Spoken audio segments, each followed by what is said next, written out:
I watched Dan Patrick's Reefer Madness press conference so that you don't have to. And there were a couple of things that were interesting. One, the part that made the most headlines, him claiming that we don't know where this stuff comes from. Maybe it's the terrorists, maybe it's the cartels, nobody can tell.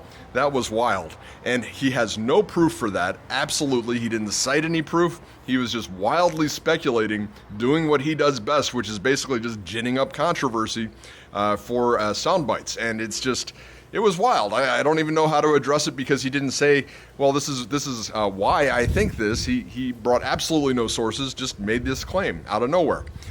Regardless, the other parts that were interesting, one, he is locked in on banning this stuff. He said, look, there's no compromise here with he called him his friend, Greg Abbott. There's no compromise. I can't allow marijuana to be legal in Texas is basically what he was saying. We can't become California. We can't become Washington, blah, blah, blah.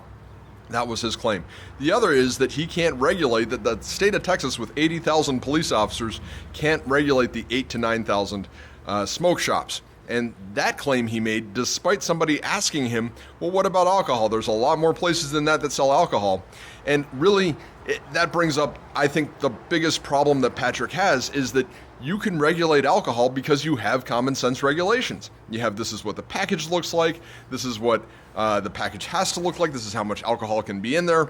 These are all these things that all these regulations have to follow. And then the sellers have an incentive to follow up with that because they don't want to lose their liquor license. And that's a very important thing.